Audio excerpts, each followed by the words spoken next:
Hello everyone, welcome to the channel मेरा math. एक बार फिर से आप सबके साथ आया हूँ डॉट क्लास लेकर। डॉट क्लास में बहुत सारे क्वेश्चन है, 5-6 क्वेश्चन आपके सामने आ रहे हैं जो कि सिमिलर टाइप के सारे क्वेश्चन है। सिमिलर टाइप के इन द सेंस कि एक ही लेवल के क्वेश्चन है लेकिन टॉपिक अलग अलग है। तो छोटे छोटे क्वेश्चन है। चलिए स्टार्ट करते हैं पहले सवाल के साथ। जो पहला सवाल आपके सामने है ये हैंड रिटन सवाल है, हाथ से लिखा हुआ सवाल है। तो एक बार मैं पढ़ दे रहा हूँ। कह रहा है एक व्यक्ति 2 प्रकार के चावल खरीदता है जिसका मूल्य क्रमशः 325 रुपये पर केजी और 195 रुपये पर केजी है, और उसने लगभग पहला जो है 720 केजी खरीदा जबकि दूसरा जो प्रकार का चावल है 675 केजी चावल खरीदा है। बोल रहा पहले प्रकार के चावल पे से 22% का प्रॉफिट हो रहा है, पहले प्रकार के चावल पे 22% का प्रॉफिट हो रहा है। दूसरे को किस रेट से बेचे कि कुल मिलाकर उसे 40% का फायदा हो जाए, ये सवाल कह रहा है। दूसरे को किस रेट से बेचे, किस रेट से बेचे, एसपी की बात कर रहा है, बेचने के अंदर पूछ रहा है आपसे किस रेट से बेचे ताकि उसे कुल पे 40% का फायदा हो। आप बताइए पहले प्रकार के चावल का रेट कितना है, तो कहेंगे सर 325 रुपये पर केजी, यही है। और ये कितना केजी है, तो कहेंगे सर 720 केजी। दूसरा है जो आपका 195 रुपये पर केजी है, और ये कितना है 675 केजी। क्लियर है। आप मुझे बताइए कि 40% फायदा कमाना, तो सबसे पहले सबके मन में एक सवाल आ रहा होगा, सर इतना बड़ा बड़ा गुना करेंगे तब तो हो गया मेरा क्लास। तो गुना नहीं करना आपको। आप देखिए कि जो केजी का जो चीज है, जो इतना केजी इसमें कुछ कॉमन है क्या, तो आपको पता चलेगा 45 से कटेगा 15 और ये 45 से कटेगा 16। मतलब अब हम बोल सकते हैं इस रेट से 16 केजी खरीदा था और इस रेट से 15। क्या इसको भी छोटा किया जा सकता है, तो देखिए इसको काटेंगे तो 65 से मैं काट रहा हूँ 65 से, तो कितना आ गया 3। अब सवाल सिर्फ ये रहा कि 16 केजी खरीदा है 5 रुपये वाला और 15 केजी खरीदा है 3 रुपये वाला। अब आते हैं कॉन्सेप्ट पे। ये तो छोटा सा ट्रिक था जो कि आपको इस्तेमाल करना था ताकि कैलकुलेशन छोटा हो। यहां देखिए 22% का प्रॉफिट कमाया है।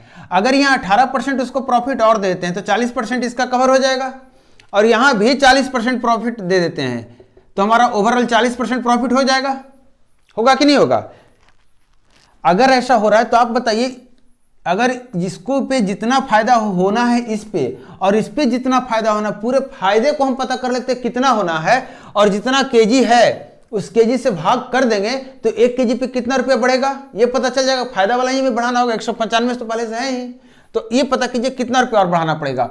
तो कहेंगे सर देखिए 16 केजी 5 रुपये के हिसाब से तो 80 रुपया, 16 गुने 5, 80 रुपया पे 18% आप प्रॉफिट दे रहे हैं, तो इतना पैसा यहां से इसको बढ़ जाएगा। यहां से कितना बढ़ेगा, तो कहेंगे 45 रुपये टोटल इसका दाम हो गया, और इस पे 40% प्रॉफिट कमाना चाह रहा है, तो 45 का 40% कर देंगे तो ये आपको पता चल गया इतना रुपया यहां से बढ़ गया। कुल मिला के इतना रुपया बढ़ा है कितने केजी के लिए। अभी जो बढ़ा है इसको सबको इसके साथ बेचना, यहां से प्रॉफिट कमाना चाह रहा है ये चीज, क्योंकि इसका फिक्स कर दिया उसने 22% हम ले चुके हैं इस पे प्रॉफिट। इस पे प्रॉफिट कमाना चाह रहा, तो इस पे प्रॉफिट कमाने के लिए क्या करेंगे, तो कहेंगे सर 15 केजी पे इस प्रॉफिट को 15 केजी में ही निकालेगा वो, तो 1 केजी का कितना दाम हो गया, तो आप निकालिए इसको। तो आप निकालेंगे तो कितना हो जाएगा, 14.4 हो रहा है क्या, डेसिमल बैठा देंगे, और यहां कितना हो गया 18 आ जाएगा। 45 दूना 90 दूना 180 बटे 15। आप देख लीजिए कितना हो गया, 8 4 12 2.40, 18 4 कितना 3, 32 10 बटे 5, तो 15 दूना 30.15 और 1 6, मतलब इतना रुपये पर केजी उसको रेट बढ़ाना होगा। लेकिन हमने केजी लिया कितना है, तो कहेंगे सर केजी तो आपने 3 ही लिया है, जबकि एक्चुअली केजी कितना है, इसका 65 गुना है। तो इससे जब 65 गुना करेंगे तो आपको एक रिजल्ट निकल कर आएगा, वो लगभग कितना आएगा, अब 65 गुना कितना होता है 130 प्लस 65 गुना 0.16 कितना हो जाएगा 1685, 1685 8, 1696, 96 और 8 कितना होता है 104, तो 10.4 कितना गया 140.40। इतना रेट और बढ़ाना पड़ेगा, जबकि पहले बेच रहा था 195 रेट से, और ये जोड़ेंगे तो कितना आ जाएगा, तो कहेंगे सर ये 5 हो गया, ये 4 शून्य हो गया, और ये 3 हो गया, और ये 3 हो गया, 335 रुपया 40 पैसे के हिसाब से इसको बेच देगा। एकदम सिंपल तरीके से बताएं, कोई भी कॉम्प्लिकेटेड तरीका यहाँ पे नहीं है। नेक्स्ट सवाल पे हम आ रहे हैं। देखिए नेक्स्ट सवाल क्या है, सेकंड नंबर का जो सवाल है ये कह रहा है कि 2340 फैक्टोरियल 2340 फैक्टोरियल में 16 की उच्चतम घात क्या होगी। 16 की उच्चतम घात मतलब 16 की पावर n। आपको बताना है कि अगर ये 16 की पावर n से पूर्णतः कटता है तो n की वैल्यू क्या होगी। मैंने नंबर सिस्टम के क्लास 6 में ये चीजें बताई है आपको, और वहां पे ये भी बताइए। आप एक एग्जांपल में मैंने लिया था 12 टू द पावर n। 12 में देखिए 2 बार आया है, 2 की पावर 2 है और 3 की पावर 1 है। आपको मैंने स्टार्टिंग के कॉन्सेप्ट जो बताया था नंबर सिस्टम में, वहां पे ये चीजें बताई थी मैंने कि आप अगर 16 को आप देखना चाहते हैं तो 2 के पावर में ये 4 है। तो आपके मन में सवाल होगा कि सर हम 2 काउंट करें या 4 काउंट करें या 16 काउंट करें। ये चीजें मैंने बड़े अच्छे से एक्सप्लेन की थी कि होता क्या है, फैक्टोरियल में आपके सामने लगातार नंबर्स होते हैं कि नहीं। मान लीजिए ऐसा नंबर दिया हुआ, इतना ये नंबर गया है 16 है, यहाँ फिर 18 है, फिर 25 है, इस तरह से लगातार है। डॉट को ये नहीं समझना कि वो मतलब 17 नहीं है, इसमें 17 भी है, 18 है, 19 से 20 सब है, लगातार है। तो आप मुझे बताइए कि अगर 2 काउंट करेंगे तो आपको यहां से 2 मिल जाएगा, यहां से 2 मिल जाएगा, यहां से 2 मिल जाएगा, सारा 2 मिल जाएगा, यहां जो 7 था सारा 2 मिल जाएगा आपका। लेकिन अगर 4 काउंट करेंगे तो सबसे पहले आपको ये मिलेगा और ये 4 फिर अगली बार 4 के इंटरवल में मिलेगा, उसके कारण ये 2 छूट जाएगा। ध्यान देना, ये छूट जाएगा, ये छूट गया। अगली बार फिर आपको 12 पे जाएंगे तो ये 2 छूट जाएगा। आप मुझे बताइए 16 आने के लिए आपको 4 2 चाहिए होगा, तब जाके एक 16 बनेगा। यहां से 1 2 मिला, यहां से 1 2 मिला, एक यहां से मिला, एक यहां से मिला, यहां से भी 1 मिला। अगली बार जब 16 पे जाएंगे तो 14 का छूट जाएगा, तो यहां से 1 मिलेगा। क्या ये चारों मिलाकर 16 नहीं बनाएगा? बनाएगा कि नहीं बनाएगा? बनाएगा। इसका मतलब हम 2 को काउंट करेंगे, जरूरी नहीं है कि हमेशा 16 ही डायरेक्ट आए। अगर आप 4 4 पे काउंट कर रहे हैं तो देखिए 4 4 पे काउंट कर रहे हैं तो क्या हो रहा है, आपका 16 एक छूट रहा है, 16 छूट रहा है। अब देखते हैं 8 पे काउंट करते हैं, तो 8 पे काउंट करेंगे तो सबसे पहले यहां से चले जाएंगे आप किस पे, 8 पे। 8 पे जाएंगे तो देखिए 2 यहां पे 2 बार है, यहां पे 1 बार है और यहां पे भी 1 बार है। देखिए इतना ही में फिर 16 एक आ गया। मतलब आपको 16 को काउंट करेंगे तो फिर बहुत ज्यादा छूटेगा। 12 से 2 छूटेगा, 10 से छूटेगा, 8 से छूटेगा, 6 से छूटेगा, 4 से छूटेगा, 2 से छूटेगा, और इन सब मिला के हो सकता है 16 कुछ बार बना दे जो कि हमें नहीं मिल पाए। तो इसलिए हम सबसे छोटी संख्या जो होती है, जब भी कोई नंबर ऐसा होता है जिसमें स्क्वायर आपको मिल रहा है, तो जिसका वो स्क्वायर है हम उसे काउंट करते हैं। ये मैंने स्टार्टिंग के बेसिक में ही बताया था एकदम। आप एक बार फिर से क्लास देखिएगा इसको, और इस तरह के सवाल भी मैंने कराया था। अब देखिए इसमें आपको क्या करना है, 2 काउंट करना है। तो 2 काउंट करने के लिए आपको पता है, इसको डिवाइड करेंगे 2 से, और 2 से इसको डिवाइड करेंगे तो कितना आ जाएगा, 11 7 आएगा ना। फिर 2 से डिवाइड करेंगे तो डिवाइड कीजिए, कितना आ जाएगा, 5 8 और 5 आ जाएगा ना। ठीक है, फिर 2 से डिवाइड कीजिए तो आपको कितना निकल कर आएगा। देखिएगा कैलकुलेशन आप अपने तरफ से रखिएगा, अपने विश्वास पर रखिएगा। और यहाँ से आपका आ गया 14 6, फिर 2 से करेंगे तो 73 आ जाएगा, 2 से करेंगे तो आपका 70 का 35 36 आ जाएगा, 2 से करेंगे तो 18 आ जाएगा, 2 से करेंगे 9 आ जाएगा, और 2 से करेंगे तो कितना हो जाएगा आपका, 4 हो जाएगा। 2 से करेंगे तो 2, और फिर 2 से करेंगे तो 1।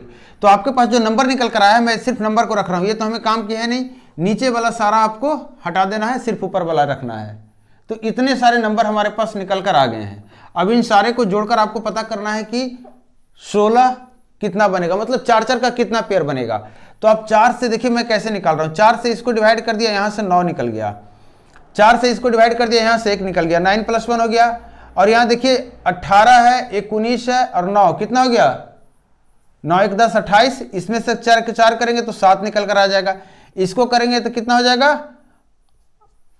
4 और 18, 1 2 इसका बच गया है, 1 2 इसका बच गया, इसके साथ डाल दे रहे हैं, इसको कर दे रहे हैं इतना। आप पूरे को ऐड करके 4 से डिवाइड कर दीजिएगा, मैं थोड़ा सा ऐसे ही कर रहा हूं। 4 से डिवाइड करेंगे तो कितना जाएगा, 4 4 16, 2 बचेगा, 4 6 24, फिर से यहाँ 2 बच गया, 146 आया, 2 बच गया, इसको 2 इसके साथ कर दे रहे हैं, इसको 4 से डिवाइड कर दे रहे हैं, 4 7 28, 4 2 12, फिर 2 बच गया है, इस 2 को इसके साथ कर दे रहे हैं, और ये 8 हो गया, और 4 से डिवाइड कर देंगे तो 4 2 8, 4 7 28, प्लस 4 से इसको डिवाइड करेंगे तो कितना हो जाएगा, 4 2 8 3 9 और 2। आप इसको काउंट कर लीजिएगा और कैलकुलेशन एक बार चेक कर लीजिएगा। पेपर पे आपको मैंने सॉल्यूशन दिया था, हो सकता है यहाँ पे कैलकुलेशन कुछ मैंने, अच्छा यहाँ 2 1 भी था शायद, ये छूट गया है शायद, ये 2 छूट गया शायद, हाँ। तो यहाँ पे 1 बढ़ जाएगा, ये 3 हो जाएगा। तो ये आपका आएगा 18 का लिया था शायद ना, 18 का ले लिया था। तो आप देखिए इस तरीके से आप टोटल को जोड़कर 4 से डिवाइड करेंगे तब पता चलेगा कितना आएगा। अगर मान लीजिए इस तरीके से आपका रिमाइंडर बच जाता है तो वो 2 बेकार हो जाएगा, क्योंकि हमें कम से कम 4 2 चाहिए। तो आपको पता चल जाएगा एन की वैल्यू क्या होगी। तो यही इस सवाल का जवाब था, यही सवाल में पूछ रहा था। नेक्स्ट सवाल जो ये है, ये आपका सवाल देखिए क्या है। ये जिनका भी सवाल है उनका अजय नाम है, ये थोड़े से खपा हो गए थे, नहीं लगा कि यहाँ पे सॉल्यूशन नहीं मिलता है। भाई साहब यहाँ पे सॉल्यूशन मिलता है, थोड़ा सा कभी कभार मुझे भी काम पड़ता है, मुझे बाहर निकलना पड़ गया अचानक, तो थोड़ा सा लेट हो गया। और मैं फ्री बोल रहा हूँ, हमेशा बोलता हूँ, फिर से बोल रहा हूँ, जिनको सॉल्यूशन जल्दी चाहिए आप लिख दीजिए, प्लीज जल्दी दीजिए सॉल्यूशन, मैं मैनेज कर लूँगा अपना टाइम। आपको पेपर पे सॉल्यूशन चाहिए तो बोलिए पेपर पे सॉल्यूशन चाहिए, मैं पेपर पे सॉल्यूशन दूंगा। आपको वीडियो में चाहिए, आपने देखा होगा बहुत लोग बोलते हैं सर इसको वीडियो में एक्सप्लेन कर दीजिएगा, सॉल्यूशन के बाद भी सॉल्यूशन के पहले भी, तो वो जरूर वीडियो में आएगा, ठीक है। तो ऐसा नहीं है, लेकिन आप एकदम सिर्फ शॉर्ट सॉल्यूशन देके निकल जाएंगे तो मैं अपने अनुसार उसको मैनेज करता हूं। आपको जल्दी चाहिए, क्विकली चाहिए, आपको क्विकली आंसर मिलेगा। अभी क्वेश्चन में देखिए क्या कर रहा है, दो स्कीम है, NSC करके एक है और एक PPF करके है। इसमें 10,000 रुपया को लगाया गया है, पहले पे 14% ब्याज मिलता है, दूसरे पे 11% ब्याज मिलता है। बोल रहा 2 साल के बाद पूरे का चक्रवृद्धि ब्याज इतना रुपया है। तो आपको बताना है कि PPF पे, इस स्कीम पे कितना रुपया लगाया गया था। छोटा सा सवाल है, छोटा सा, कैसे छोटा सा है, ये कंपाउंड इंटरेस्ट की बात की। अगर साधारण ब्याज रहता तब आप आराम से बना लेते, या तो 2 साल के लिए इसको 1 साल का बना देते तो 14%, 11% इसका परसेंटेज निकाल लेते, तो ओवरऑल क्या रेट ऑफ इंटरेस्ट है। या फिर आप इसको 28 कर देते 2 साल के लिए, इसको 22 कर देते। लेकिन यहाँ बात हो रही है कंपाउंड इंटरेस्ट की। कंपाउंड इंटरेस्ट में क्या होता है, अगर रेट पहली बार R% लगा है, दूसरी बार R% लगा है, तो दोनों रेट जो मिलाकर होता है R गुने R/100 होता है। अब यहाँ पे R को आप X% करेंगे तो भी कोई दिक्कत नहीं, इसको 22% करेंगे तो भी कोई दिक्कत नहीं। ये रेट कितना होगा, ओवरऑल जो रेट लगता है वो इतना ही रेट लगता है। क्लियर है। और आपको ये भी बता दूं, ये जो होता है यही आपका डिफरेंस होता है, CI for 2 years, CI minus SI for 2 years, इसी को बोलते हैं CI minus SI for 2 years. इसलिए इस तरीके से यह अलग आता है। अब देखिए यहां पे आप 2 साल की बात करेंगे तो आप मुझे बताइए 14% पे 2 साल अगर ब्याज लगेगा CI से, तो 14% प्लस 14% प्लस 14 गुने 14/100 मतलब 1.96%। इसको डायरेक्ट लिखेंगे तो 28 से 29.96% हो जाएगा, होगा कि नहीं। इसी तरह से इसको डायरेक्ट बनाइए। अब ये चीजें जो हैं आपको ये लिखनी नहीं है, ये आपको दिमाग में करनी है। जैसे यहाँ पे 11 कितना हो जाएगा, 22 और 1.21 मतलब 23.21, इतना परसेंट। अब बताइए 2 साल में इतना ब्याज, 2 साल में इतना ब्याज, 2 साल में इतना ब्याज, कितने पे, 10,000 पे, तो 100 पे कितना ब्याज मिलेगा, इतना % ब्याज मिलेगा। अब लगाइए एलिगेशन, तो एलिगेशन लगाएंगे तो कितना हो गया, 4.05% यहाँ हो गया, और यहाँ कितना हो गया 2.70%। आप इसको काट दीजिए तो परसेंटेज गया, डेसिमल गया, 9 से काट दीजिए 9 × 36, 9 × 5 = 45, 9 × 27, 15 से काट दीजिए 2 और 3, टोटल 3 और 2 5 यूनिट है। 5 यूनिट की वैल्यू इतनी है तो 1 यूनिट की वैल्यू कितनी हो जाएगी, तो कहेंगे सर 2000। तो 2 यूनिट की वैल्यू आपको निकालनी थी, कितनी हो गई 4000। यही इस सवाल का जवाब था। आपने पूछा था शॉर्ट में, तो शॉर्ट में ये जवाब है। इसके अलावा और भी इसके मेथड है शॉर्ट में, ऐसा नहीं, लेकिन ये अगर आप निकाल लेते हैं तो यहां से दूसरा मेथड एक बता दे रहा हूं आपको, एवरेज का मेथड जो होता है वो लगाते हैं, या फिर शिफ्टिंग मेथड कहिए, नाम अपने अनुसार सबने दे रखा है तो मैं नाम नहीं दे रहा हूं इसका। कुछ आपको पता करना है कि इस पे कितना पैसा लगाया गया है, तो आप सारे पैसे को इस पे लगा दीजिए। इस पे सारे पैसे को लगा देंगे तो आपको कितना ब्याज मिलेगा, तो कहेंगे सर 2996 रुपया ब्याज मिलेगा। तो यहाँ पे ब्याज आपको इतना मिला था, तो 2996 से इसको डिवाइड माइनस कर दीजिए, या फिर अगर ये छोटा हो गया तो इसमें से इसको माइनस कीजिए। आपको जो निकालना है उसको छोड़कर दूसरे वाला जो हिस्सा है उस पर सारे ब्याज को डाल दीजिए, सारा इसी रेट पे ब्याज आप ले लीजिए। तो आपको जितना ब्याज आएगा या तो वो ज्यादा हो जाएगा जितना एक्चुअल है, या उससे कम हो जाएगा, तो दोनों का अंतर आप ले लीजिए। तो अंतर ले लेंगे तो आपको पता चल जाएगा कितना आ गया, 270 आया है। इसको आप डिवाइड कर दीजिए इन दोनों के अंतर से, 23 का इसका अंतर निकालेंगे तो आपको कितना आ जाएगा, 5 आ जाएगा, 7 आ जाएगा, 7 दूने 5, और ये कितना आ गया 6 आ गया। इसको जब डिवाइड करेंगे तो आपको 4000 आएगा, डायरेक्ट आएगा। देखिए कैसे आएगा, इसको हटा दीजिए 0 0, इसको 5 से काट दीजिए 12 × 5 = 60, ठीक है ना, 5 13 हो जाएगा ना, और 5 से काट दिया 2। अब देखिए 9 से 9 × 3 = 27, और 9 और 5 = 45, अब 15 दूना 30, कितना 400 आ गया। 0 छूटा कहीं क्या, अच्छा हाँ परसेंटेज छूटा, ये परसेंटेज में था ना, तो इस परसेंटेज का 0 2 आएगा तो 4000 रुपया। क्लियर है। तो इस तरीके से भी आप निकाल सकते हैं। आप देखिए कैलकुलेशन आप किसमें फास्ट कर सकते हैं, वही आपका आपके लिए सही होगा। नेक्स्ट सवाल जो आपके सामने है, नंबर सिस्टम का फिर से एक सवाल आया है, अच्छा सा सवाल है। ये क्वेश्चन नंबर 4 है। क्वेश्चन नंबर 4 क्या कह रहा है, 6 के पावर 31 गुना 3 के पावर 32 गुना 11 के पावर 12 गुना 30 के पावर 26। इसमें नंबर ऑफ प्राइम फैक्टर्स पूछ रहा है। अभाज्य गुणनखंडों की कितनी संख्या है, कितने अभाज्य गुणनखंड हैं इसमें। तो आपको अभाज्य गुणनखंड निकालने के लिए मैंने बोला था कि जब अभाज्य गुणनखंड बोले, प्राइम फैक्टर्स की बात करें, ध्यान रखना है। एक में बात करेगा सिर्फ गुणनखंड की, एक में बात करेगा अभाज्य गुणनखंड की, एक में बात करेगा सम गुणनखंड की, एक में बात करेगा विषम गुणनखंड की। 4 तरह से गुणनखंड के बारे में पूछेगा। एक सभी गुणनखंड या सिर्फ गुणनखंड, अभाज्य गुणनखंड, सम गुणनखंड, विषम गुणनखंड।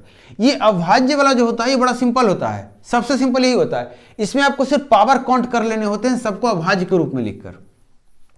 आपको पहले थोड़ा सा एक्सप्लेन के साथ बता रहा हूं। इस पे आप करेंगे तो 2 की पावर 31 और 3 की पावर 31, इसका फैक्टर करेंगे तो इसका फैक्टर करेंगे 3 की पावर 32, इसका फैक्टर 11 के पावर 12 और इसमें 2 के पावर 36, 3 के पावर 26 और 5 के पावर 26 आएगा। 3 दूनी 6 5 30 आएगा ना। तो 2 पे टोटल कितना पावर आ गया तो देखिएगा क्या है 31 प्लस 26। आपको 3 पे कितना पावर आ गया तो 31 प्लस 32 प्लस 26। 5 पे कितना पावर आ गया तो कहेंगे सर 26 और 11 पे कितना पावर आ गया 12। ये जो पावर होता है इसी को जोड़ते हैं, यही बताता है कितने गुणनखंड है। क्यों? क्योंकि 2 कितने बार आया है तो कहेंगे सर 31 प्लस 26 मतलब 57 बार आया है। 3 कितने बार आया है तो कहेंगे सर 31 प्लस 32 प्लस 26 कितना हो गया 6 2 8 1 9 और 3 3 6 2 8। इसके बारे में बात करूंगा तो कहेंगे सर ये 26 बार 5 आया, 11 12 बार आया है। सबको जोड़ दें तो कितना हो जाएगा 6 2 8 8 7 15 15 9 24। 2 बच गया 5 2 7 8 7 15 15 3 18। देखिएगा कैलकुलेशन अब चेक कर लीजिएगा 184 है ना ऑप्शन में, हाँ है। तो इतने अभाज्य गुणनखंड हैं। अब आप कहेंगे सर इतना डिटेल करना पड़ेगा, नहीं इतना डिटेल नहीं करना पड़ेगा, ये आपको समझाने के लिए बोला हूं। आपको क्या करना है, देखिए मैंने क्या किया था, सिर्फ फैक्टर में लिखकर पावर को ऐड किया था, यही किया था मैंने ना। तो आप देखिए कि इसको फैक्टर करेंगे तो इसमें कितने फैक्टर आएंगे तो कहेंगे सर 2 फैक्टर इसमें आएंगे। 2 बार 31 आएगा तो डायरेक्टली 31 गुना 2 कर दीजिए। इसमें एक ही बार है तो 32, इसमें एक ही बार है। इसमें कितने फैक्टर हैं 30 के अंदर तो कहेंगे सर 2 भी है, 3 भी है, 5 भी है, 3 फैक्टर है तो 26 गुना 3। इसी को जोड़ दीजिए, यही जवाब हो जाएगा इसका। क्लियर है? नेक्स्ट सवाल जो आपके सामने है, ये सवाल देखिए आप, ये भी नंबर सिस्टम से ही सवाल है। ये सवाल कर रहा है कि 3 के पावर 25, इस टाइप का भी सवाल में बनाया था। 3 के पावर 25 है, 26 है, 27 है और 28 है। आपसे पूछ रहा है क्या कि निम्न में से किससे पूर्णतः विभाजित है। ऑप्शन है 11, 16, 25 और 30। आपको थोड़ा सा इसमें दिमाग लगाना पड़ेगा। क्वेश्चन नंबर 5 है ये। क्या दिमाग लगाना पड़ेगा, पहले तो ये तो स्टेप आप कर लेंगे। 3 के पावर सबसे छोटा जिसको कॉमन ले लिया, यहाँ 1 बचा, यहाँ 3 बचा, यहाँ 9 बचा, यहाँ 27 बचा। 9 1 10 और 27 3 30, 10 40। तो 3 के पावर 25 गुना 40 हो गया। क्लियर? अब मुझे बताइए, अगर आप डिटेल में जाना चाहते हैं तो इसको आप फैक्टर में लिख सकते हैं। तो आपको 2 मिलेगा, 4 मिलेगा, 8 मिलेगा, 5 मिलेगा, मिलेगा कि नहीं मिलेगा? तो कभी 25 मिलेगा आपको इसमें, आप खुद बताइए। इस पे 5 एक ही है तो कभी 25 से कटेगा, इसमें 2 5 है, नहीं कटेगा। 16 में कितना 2 है, 4 बार है, इसमें 2 कितना है 8, 3 ही बार है, तो ये इससे भी नहीं कटेगा। 11 कहीं भी दिख रहा है, इससे भी नहीं कटेगा। 30 से कटेगा तो कहेगा 0 से ये 0 कटेगा, और इसमें तो 3 बहुत सारा है, उससे 1 कट जाएगा ये। तो आपका करेक्ट आंसर क्या है 30।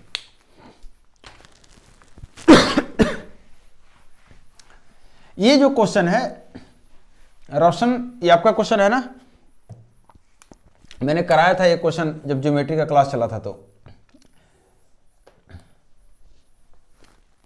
देखिए क्वेश्चन इस टाइप से कुछ दिया हुआ है, बोल रहा है कि ये इसके बराबर है और ये इसके बराबर है। यहां पे दिया हुआ है A B C D E. एक बार मैं मैच करा लूं। बोल रहा है कि b बराबर c है, b बराबर एंगल c है, ये 78 डिग्री दिया हुआ है और ये भी पूरा 78 डिग्री दिया हुआ है। बोल रहा है कि BC EC बराबर है, BC EC बराबर है और BC CD भी बराबर है। BC पैरेलल नहीं है D के, BC D के पैरेलल नहीं है।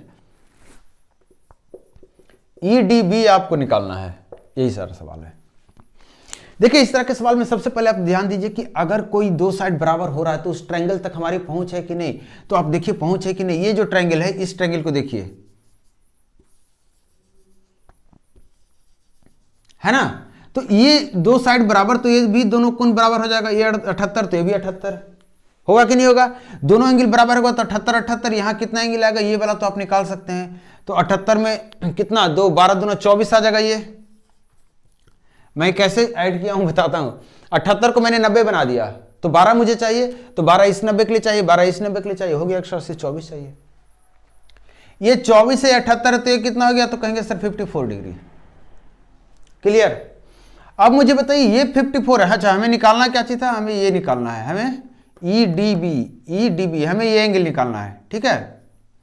तो आप मुझे बताइए ये 54 है, ये दो भुजा बराबर है, देखिएगा ये जो भुजा है, ये जो ट्रायंगल है, इस ट्रायंगल की बात कर रहा हूं, ये दो साइड बराबर है इस ट्रायंगल में, ये और ये बराबर है, तो ये पूरा एंगल और ये पूरा एंगल बराबर होगा। आप मुझे बताइए 54 डिग्री ये है, तो ये दोनों कितने कितने डिग्री का होगा, तो आप कहेंगे सर 180 में 54 घटाएंगे तो कितना बचेगा 126, मतलब 63 डिग्री का ये हो जाएगा और 63 डिग्री का ये पूरा हो जाएगा। क्लियर है कि नहीं है? बढ़े आगे, अगले स्टेप में आंसर है। अब देखिए यहां पे आप मुझे बताइए ये पूरा एंगल कितने का है, तो कहेंगे सर 78 डिग्री का। अब देखिए ट्रायंगल कौन सा देखने बोल रहा हूं आपको, इस ट्रायंगल को देखिए DCB,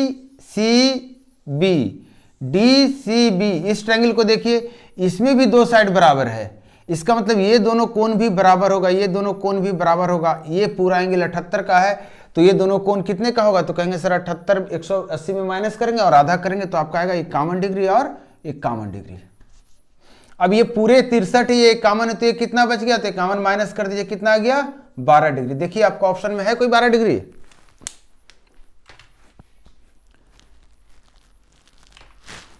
ये हमारा क्वेश्चन नंबर 6 था। एक क्वेश्चन शायद लास्ट मोमेंट पे आया अभी कुछ मिनट पहले, मैं देखता हूं क्वेश्चन क्या है। देखिए सवाल कर रहा है, एक रेडियो नगद भुगतान पर 300 रुपये में प्राप्त होती है तथा वह 70 रुपया के साथ 6 महीने तक 40 रुपये प्रति माह देने पर भी उपलब्ध है, तो दर प्रतिशत ज्ञात करें। मतलब 300 रुपये का रेडियो है, आप 300 रुपये में खरीद कर ले जा सकते हैं घर, कोई दिक्कत नहीं है। लेकिन अगर 70 रुपये की आप डाउन पेमेंट करते हैं तो 230 रुपये जो उधार बच गया है इसको आप 4 बार में चुकाना होगा और 40-40 रुपये करके चुकाना होगा, तब जाके आपकी पूरी किस्त खत्म होगी। तो पूछ रहा है दर प्रतिशत क्या है। तो आप मुझे ये बताइए कि आप अगर 230 रुपया आपके ऊपर उधारी है, आप 1 महीने बाद जाकर 40 रुपये चुका दिए तो कितना बचेगा 190। देखते जाइएगा, मतलब 1 साल महीने तक आपको 230 पे ब्याज देना पड़ेगा। अब जो 190 बचा है ये भी जाकर आपको क्या हो जाएगा, 1 महीने बाद फिर से यहाँ से जब इस पे 1 महीने का ब्याज हो जाएगा तो कुछ बढ़ेगा, और बढ़ के जितना भी होगा आपको सिर्फ 40 चुकाना है तो 150 हो जाएगा। ये 150 ही बचेगा ना। यहाँ पे फिर 1 महीने का ब्याज इस पे हो गया।